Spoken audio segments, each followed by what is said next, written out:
गिरीशका सुनेगा गाना? गिरीशका सुनेगा? হবে জমজমাট, পিকনিকে হবে বিরিয়ানি। কেউ রান্না করতে পারে না, এগুলা ফালতু লোক সব। বেকার আসছি, বেকার। বিরিয়ানি খাবো, জিনিস আনছি, কেউ রান্না করতে পারে না, কেউ না, আমাকেই রান্না করতে হবে। গাইস, পিকনিকে আসার পর দেখো এক একজন পিকনিক নষ্ট করে দিছে। ছাই টাই ঢাইলা কি করছে আমি জানি না ভাই, আমার টাকা লাগবে। মানে মজার মেডিসিনের সঙ্গে পিকনিকে এসে আমার সঙ্গে আজকে এরকম স্ক্যাম হবে আমি একদম ভাবতে পারিনি। ভুল হয়ে গেছে, ক্ষমা করে দেন।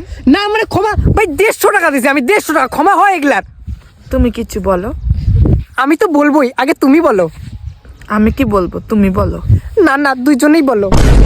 বর্তমান সময়ে কিন্তু মানুষ পিকনিক একদম চার মতো, একটার পর একটা খাইতেই থাকে। তাই এবার কিন্তু আমরাও প্ল্যান করেছিলাম চলো পিকনিক খাওয়া যাক। তবে এবার পিকনিকে যা আমাদের সঙ্গে এরকম কাণ্ড হয়ে যাবে আমরা কিন্তু আগে একদমই ভাবিনি। আর তোমরা তো সবাই জানো যে পিকনিকে একা একা কিন্তু একদমই মজা হয় না। তাই এবার আমাদের টিম মানে বং অ্যাডভান্স টিম প্লাস মজার মেডিসিন টিম, দুই টিম একসঙ্গে গেছিলাম পিকনিক করতে। তো অনেকক্ষণ ধরে খাটাখাটনি করার পর খোঁজাখুঁজি করে কিন্তু আমরা একটা ভালো লোকেশনও পেয়ে যাই পিকনিক করার জন্য। ব্যাস এখান থেকে আমাদের আসল সমস্যা এক এক করে শুরু হয়। মানে কেউ বিরিয়ানি বানাইতেই পারে না। এরকম পরিস্থিতি দেখার পর আমি ভাবলাম চলো আমি ফার্স্ট টাইম ট্রাই করে দেখি বিরিয়ানি কেমন হয়। তারপর আমি বলে দিলাম চলো আমি রান্না করব। ওই বিরিয়ানিটা তাড়াতাড়ি রান্না কর না।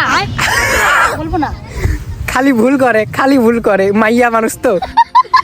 তো আমাদের বিরিয়ানি রান্না করা শুরু করার আগে কিন্তু মাংসটাকে ধুয়ে আনতে হবে। তাই আমি পূজাদিকে বললাম যাও দি তোমরা মাংসটা ধুয়ে নিয়ে এসো, আমি এদিকে রান্নার কাজগুলো সব দেখতেছি। আর মাংস ধুইতে যাও যে এরা এমন কাণ্ড শুরু করে ফেলাইছে, আমি তো একদম অবাক। কি বলবো ভাই, মাংস নিচে কুকুরে খায় ফেলাইতেছে আর উপরে এরা ঝগড়া শুরু করে দিচ্ছে। মানে এদের সাথে পিকনিক করতে আইসা আজকে আমি এমন জ্বালায় পড়ে গেছি, আমি বলতেও পারতেছি না সইতেও পারতেছি না। তখন হঠাৎ করে পূজাদির আবার ডিমান্ড উঠলো, পূজাদি নাকি বিরিয়ানি রান্না করবে। আমি বললাম ঠিক আছে বানাও, কিছু এত নষ্ট নয় আর ফার্স্ট ক্লাস বিরিয়ানি হয় একদম দোকানের মতো। তারপর আর কি বিরিয়ানি আকার মধ্যে চাপাই দিয়ে আমরা চলে গেলাম ফটো ভিডিও শুট করার জন্য। ভাই এখনকার যুগ যা পড়ছে, বিরিয়ানি না খেলেও চলবে কিন্তু ফটো ভিডিও কিন্তু আমাদের লাগবেই। তারপর সবাই মিলে আমরা সেখান থেকে চলে গেলাম আগুন তাপায়। তো ওখানে একটু আলাপ আলোচনা করার পর আইসা দেখি বিরিয়ানির যা হাল হয়েছে তোমরাই দেখো। ওয়েট এরকম তো কোনো কথা ছিল না যে বিরিয়ানি হাড়িটাই নিয়ে এক একজন দৌড়াদৌড়ি করবে, একজনের হাতে বিরিয়ানি একজনের হাতে মাংস। এগুলা কি ভাই, যে যেটা পারতেছে নিয়ে যাওয়ার চেষ্টা করতেছে।